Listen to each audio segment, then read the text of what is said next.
We are your building material closeout store. 2191 Northwest 10th Street, just 2 miles east of I-75.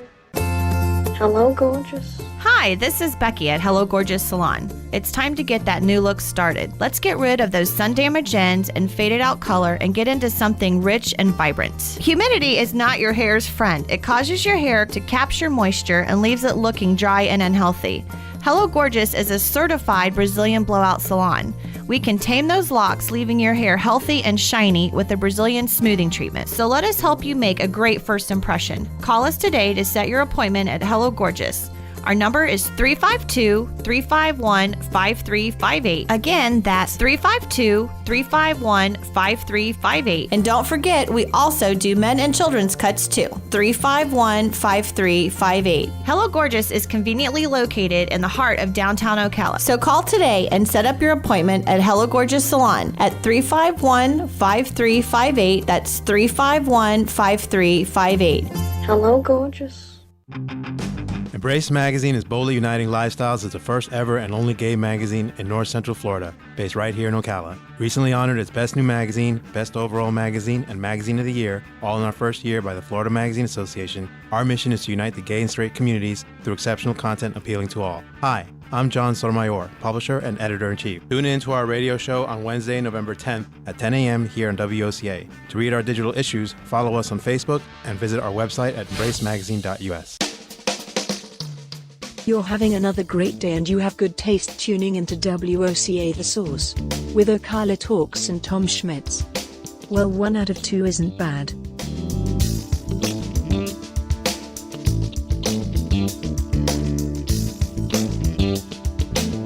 Welcome back to Ocala Talks on a Friday. Galen Unall from Life South joins us as he does every day here at WOCA The Source. Galen, let's switch gears. Let's get away from something that I love and you hate, social media. Let's switch gears. Switch gears. Okay. The cancel culture is coming after somebody who, I would think that they would use as a person of this is why, this is what we support, but they're coming after him, and that's Bruce Jenner, or, whatever he wants to be called now. And it's because Bruce Jenner is standing up for Dave Chappelle and his comments in his special about that this isn't an LBGQT thing. This is a cancel culture thing that is trying to do away with free speech, that it has nothing to do with transgender, has nothing to do with that. It's all about cancel culture, trying to cancel free speech. And Bruce, or Caitlyn Jenner, however you want to address him, has come out in support of Dave Chappelle. And so I there's many articles, but I chose this one just because it's the first one that popped up when I put in Caitlyn Jenner, Dave Chappelle. First one that popped up, Vanity Fair. Of course, Caitlyn Jenner is defending Dave Chappelle, and they attacked Caitlyn Jenner. I thought Caitlyn Jenner was part of the movement. I didn't realize that they could go after Caitlyn Jenner as well. Well, and that's what happens when you have these kind of wars, right? You end up getting collateral damage. I find it hard to, when I watch the Dave Chappelle show, I don't think it was his funniest. But he's kind of moved past the funny more to like where George Carlin and Richard Pryor was at the end of their career, where they're more of like just a spokesperson on what's going on in the world today. And then they mix in a joke or two. But it's interesting to me that first of all, that Caitlyn would defend her, Dave Chappelle. But I also can understand why he would. I mean, I think what Dave Chappelle was talking about is, all this decisiveness, and his friend killed herself, right? Herself. I don't know which way she transitioned. So that's to me, when I watched the special, that's what it went back to, is that they ended up, going through all this and then killed themselves. And that was the true heart and soul of his stand-up, as he was honoring his friend that 100% committed suicide. So I don't know. I don't. But then again, I don't understand I don't understand that culture in any way, shape, or form. And to be honest with you, I haven't really tried because it seems like a lot of work to wrap my brain around it, and it's a concept that I don't understand. Well, Right? you know- It's not that I'm not accepting or willing to. It's just a concept I don't understand. Well, I had a discussion with a couple of people that I'm friends with that are one of them's a lesbian, one of them is a gay man. We were having a conversation 2 nights ago at the guest bartending thing that was going on at Charlie Horse that was raising money for the Literacy Council. Sure. And we were having a conversation, and I go, when is it not okay to go after people? You know, why is it okay to go after people like this? And then I said, you know, I understand the plight, and I said something that they got angry about. I said, you know, this is not new. This gender stuff is not new and all. Why is it in the news all of a sudden? Because I enjoy a good drag queen show. I've been to many drag queen shows in my life since I was in college, and the both of them look at me and goes, see, you're the problem. And I go, huh? Yeah, you went to those drag queen shows for entertainment. You didn't understand the lifestyle. You just thought it was funny. And I go, but they are funny. It's like a comedy show with drag queens. Isn't that the point? And I was told, no, that was not the point. The point was that this is a lifestyle, and people like me, heterosexuals like me that go to these things, are just, you know, we're there just to make fun. I had never in my life thought anything about it. I was there to make fun. I was there to have an enjoyable evening, stuff some money in a drag queen's bra or garter belt, and laugh with everybody else that was in the room. I had no idea I was violating the code. Well, again, that's what I'm talking about. What am I supposed to do? Am I not supposed to go? I don't think I've ever been to a drag queen show. But am I not supposed to go now? Or am I supposed to go, but I'm not supposed to laugh? Again, this is what I mean by it's so complicated and so hard to understand. If you don't know what I'm supposed to do, then how am I supposed to know what to do? Oh, they were very secure in that I was the problem. Right, but they didn't answer your question. No. Well, am I not supposed to laugh, or am I only supposed to laugh because it's funny, not because I'm... And again, part of the whole thing with a comedian is, you know, are you laughing with them or at them? And good comedians, you do both, right? 100%. I'll give you Jeff Foxworthy as an example. You're laughing at Jeff Foxworthy as much as you're laughing with Jeff. Yeah, because you think Jeff he's a Foxworthy. dumb redneck, and so you're laughing at it. Right. And guess what? He gets that. Larry the Cable Guy's an even better example. Yeah. Look. Right? That's the point. Look, when I did hosted the stand-up comedy at the Hilton Garden Inn 3 weekends ago, which was a huge success, by the way, thanks to the comics that were there, not to me. But it was a huge. I do a stand-up joke. It's one of the jokes that gets the best laugh, and it's because I address my neck area or lack thereof. You know, Okay. You've seen my neck area, and I tell a stand-up joke that I know, folks, you don't think I have a neck, and I don't have a neck. As a matter of fact, if God had put a side of mashed potatoes and gravy and a biscuit with me, I'd have been a Church's Chicken snack pack because I got 1, 2, 3 thighs. And I point to my 2 thighs and my neck, and the room roars. It's a great joke that's funny. Now, are they laughing with me, or are they laughing at the fact that my neck is the size of a human thigh? Right. And that's what makes it funny. Right? And that's also... But I don't care what they're laughing at. I just care they're laughing.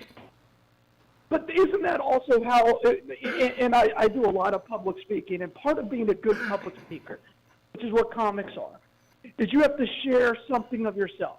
You have to be willing to give something of yourself, and that's how comics do it. So how are you supposed to act then?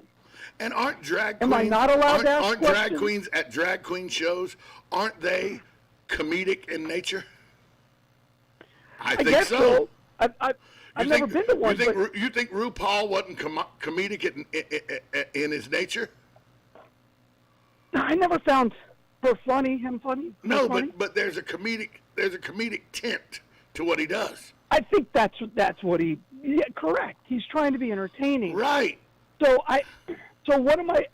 What am I supposed to do? Are only people in the LGBTQ community? Are they the only ones allowed now to go to drag queen shows and enjoy themselves? If that's true, right? If all that is true, if only if you're in that community or about to be a part of that community, how are then we ever going to embrace one another? You know what I mean? And I mean, I've been literally, we would go, and it was, I'll be honest with you, in the early 90s, I'd never been to a drag queen show in my life till 1991. Sure. And a girl that I was kind of, trying to hang out with at Georgia Southern said her and 4 of her girlfriends were going to this Club One place in Savannah to see the drag queen show, like in this book, because it was prominent in the book of, what is it, something in the Midnight Garden of Evil, Good and Evil, Midnight in the Garden of Good and Evil, the book and then the movie. And this drag queen show in Club One, the club, was very prominent in the book. So they were going to this, and they asked me and 2 of my buddies if we wanted to go, and 2 of my buddies also were interested in 2 of the girls going. So we said, yeah. We had no qualms about it. Friends of ours like, you're going where? You're going where? We went. It was literally one of the funnest nights I've ever had in my life, and it had nothing to do with the girl that I was, trying to hook up with. It had to do with it was a funny show. It was hilarious. Well, there you go. So again, it's I and that's what I don't understand about the whole controversy with Dave Chappelle, because he's bringing light and he's making, the transgender community more, giving them a more personal view, right? And he's saying, look, this is somebody I knew. This was my friend. This is a human being Who took and their they're lives. humanizing it. Right, and that's what he's bringing up, but that's not what, and he's being ridiculed for that, and I'm like, I'm missing something. And he's not ridiculing the truly LGBT am. community. He's ridiculing the No. cancer culture. Correct, and again, his interaction with the person who had a problem with him, and all of a sudden he calls the cops, and he was making fun of white privilege, and I thought that was hilarious, and I thought it was incredibly well done. So again, I don't know. I really don't know what we're supposed to do, and I also believe I'm not sure the community even knows how we're supposed to react. But the fact that Vanity Fair puts out an article that the headline says, of course, Caitlyn Jenner would support Dave Chappelle. I mean, now they're trying to eat one of their own? I just don't get it. Yeah, agreed. Completely agree. Okay, there's a helicopter or a plane or something that may be coming through this window at any moment. I'm looking out there. I go, I can hear it. I hear the motor. I see the wind moving. Is it coming through the window? Is it going to be that scene in Airplane where Flight 13 is it Gate 3, Gate 4, Gate 5, Gate 6? Yeah, it's fantastic. That's a great movie. It's the funniest movie ever made. It's one of the 2 or 3 funniest movies ever made. And the thing is, if you don't pay attention to the first 3 or 4 minutes of the movie and hear the conversation of the overhead speakers between the 2 people, the white zone is for loading and unloading of passengers only. The blue line, if you don't listen to that conversation, you miss one of the funniest scenes in that movie. And it's at the very beginning of the movie. I agree. Very beginning of the movie. Completely agree. You could miss one of the funniest things you've ever heard in your life if you miss the first 3 or 4 minutes of Airplane. But once again, the cancel culture do not go watch Airplane. Because if you do, you'll cancel Airplane because they make light of abortion. So please don't go watch it. Don't go watch it. They make light of everything. Everything. Isn't that the point? There is, and that's what makes that's what makes good comedy. Let's go. Let's have some fun. Well, I was on a website where I was reading about how they want to never have Blazing Saddles on TV. There's a movement to get the movie taken out of That is- libraries and everything to Another great movie movie. libraries off TV and everything. And I go, and they said because it's a racist movie and blah. And I go, do you people not understand what that movie was? That movie showed you how idiotic racism was. That's what its design was to do, was to show you the asinine aspect of racism. It was to show you the uneducated parts of racism and how it has no place. And you don't get that. People don't get that. They just say, oh, it's a racist movie. No, it's not. It pokes fun at and ridicules racism. That's what the entire movie does. But you can't get somebody in the cancel culture to buy into that. Yeah, it's shocking. I've heard that, and I'm like, man, you must have missed the movie. You must have missed the movie. You know, Sorry. For Mel Brooks, people say Mel Brooks. The man poked fun and made satirical movies about everything racist. Absolutely. You couldn't argue. He made a movie about Nazi Germany, and he's Jewish. And he's Jewish. He made fun of the Spanish. He made fun of the Spanish Inquisition by showing how asinine Torquemada was, trying to force the Jews to become Christians. Hey, Torquemada, what do you say? He made it a Broadway musical dance show about Torquemada. Torquemada was one of the most horrible, mean-spirited, ugly people. Torquemada in history. If you go back and look at Torquemada in history, Torquemada's not much better than Hitler. Okay? Torquemada was a bad dude. Mel Brooks made fun of him through a Broadway musical show about how asinine what Torquemada did was. He made fun of Louis XVI and showed you how asinine the thought process of monarchies were. It's good to be the king. He poked fun at it. He poked fun at it. And the cancel culture doesn't seem to understand that. They just, that Mel Brooks guy must be an old white racist. Old piss boy. I mean, come on, that's great. It's hilarious. Yeah. Sire, you look like a bucket of, exactly. It's fantastic. Yeah, fantastic. It's a great movie. Great movie. But cancel culture says, it's racist. It's a satirical synopsis of the history of the world. We're talking about History of the World Part 1 now, not Blazing Saddles. But it's a satirical synopsis of world history. And it pokes fun at what was bad in world history. The Roman and the gluttony of Rome, and how that led to the downfall of Rome. It's gluttony.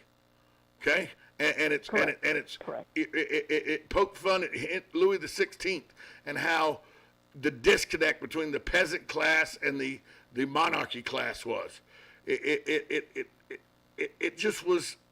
It poked fun, and if as a Christian, if you or a Jew, if you don't get upset with God gave me these 10 commandments. Oh man, my absolute favorite scene in there is when he's the eunuch. Yes, no, yes. Yeah. Madeline Kahn, she was great in that movie. She's fantastic. Fantastic. She was great in Blazing Saddles too. She was. Yeah. And Cloris Leachman in History of the World Part 1, where she's fantastic. She's getting the peasant crowd wrapped up. She stabs herself in the boob, and you hear it deflate. Yeah. Oh, gold, Jerry, gold. So good. It's so really, good. Really is. But the cancel culture doesn't want it on TV anymore. I don't know how. Yeah, I mean, they did put a disclaimer on Gone with the Wind. So what are you going to do? One of the scenes in the movie El Dorado that has James Caan, John Wayne, and Robert Mitchum. In one of the scenes, James Caan takes a blanket off a clothesline, takes a flower pot, turns it upside down on his head, and does a stereotypical Chinaman imitation to try to get, so nobody thinks he's who he is, to try to get information from a woman in a window. They cut that out of the movie now because of the stereotypical display of how people thought Chinese were back then. It was done in a satirical manner. You knew he was goofing. Correct. People get butt hurt too easy. That's the problem. That's the problem. Yeah, you are People not get kidding butt on hurt that. too easy. I mean, just again, it's just all these feelings, and it's like I shouldn't have to just turn it off. It should be removed from existence. Right. Okay. Here you go. I got something for your butt hurt. Preparation H. There you go. There you go. Correct. There's an unsolicited advertisement. Butt hurt? I don't get Get it. some Preparation H. Hey, Galen, let's talk a little football. Let's talk a little football. Are we done with high school football now? No, this is a bye week. We've got one more game. It'll be next week with Wiki Wachi, and we'll see where that goes. Wiki Wachi in Bellevue next week. So last night, the undefeated Arizona Cardinals went down to your favorite football player. He's your guy. Aaron you Rodgers. should have lost that He's your game. guy. You got lucky, and if anybody watched the end of that football game, and you still think Aaron Rodgers is a top 5 quarterback, you're crazy. They should have lost the football game. They should have lost the football game. And you know what's better for Aaron Rodgers than anything else this year? The fact that somebody went out and got 36-year-old Randall Cobb to come back. Yeah, because his best wide receiver is on the COVID list. So. But if he doesn't have Randall Cobb last night, Green Bay get boat raced. Correct. It's absolutely correct. Tonight, the World Series moves to the racist legislative state of Georgia, where it is, passing laws to make sure that people of color and the minorities cannot vote because, you're required to present a ID to vote. Let me ask you this question again. I've never asked you this. When a person comes to the blood bank for the first time, are they required when they sign the paperwork and fill out the paperwork and all? Is there an exchange of their identification with you guys? Yeah. Mm-hmm. So you have to show an ID. You got to show your ID to give blood. Yeah. But it's okay. Yeah. It's racist to have to show an ID to vote. Yeah, I think the left has become. I think they've become more accepting of that now. That showing an ID, because I think they realize that that's just not the way the world works. Well, they moved the All-Star game because of it. Well, correct, but I think they're now saying they were wrong. Again, when you're on the wrong side of morality, kind of like with Facebook, you end up just tangling yourself in knots, trying to decide why something is bad, even though it's not. Right? When you're in an immoral position, it's impossible to justify it. See, in the comedy world, when you said when you're in the wrong side of morality like Facebook, that would be referred to in the comedy world as a callback. Correct. I love callbacks. Callback jokes I are the use greatest. them all the time. Callback jokes are the greatest. Only when they work. Sometimes it dies, and people are like, "What is this guy?" What the hell would he just say? Because they don't realize it's Yeah. about a joke you said 20 minutes ago. Yeah. So yeah. the Atlanta Braves take on the Houston Astros.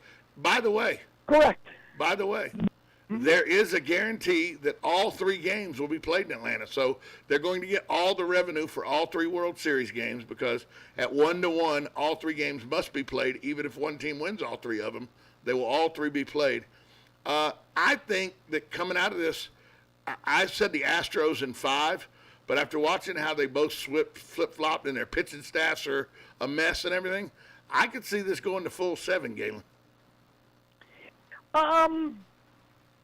Let's see. Oh, man. Every game is really, really important. If Houston wins tonight, in the World Houston wins the Series. World Series. I don't believe that.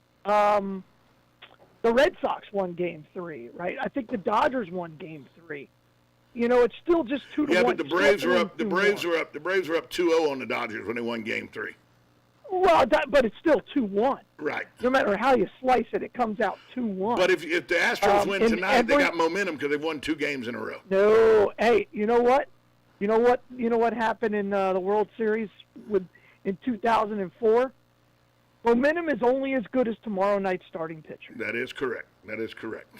So it's a game by game by game, and let's see what happens in this game. A friend of mine from Georgia, he's been watching my text on Twitter and everything. He goes, "You're just setting yourself up to by saying Houston's going to win and all, so that if Atlanta does lose, you don't have any low expectations. Of course. You're not going to be as upset. Of course. I go, well, yeah, that's exactly what I'm doing. I know that. I know. Well, yeah, you've been doing that since you were 11 years old. Hello. Thank you. I'm a Falcons. Yeah. I'm a Falcons and Braves fan. It comes with the territory. I have to justify something. You set yourself up for the lowest expectations. You're pleasantly surprised when they exceed them, but when they don't exceed them, you go, what'd you expect? It's the Falcons and the Braves. Well, no. Then you go, well, of course.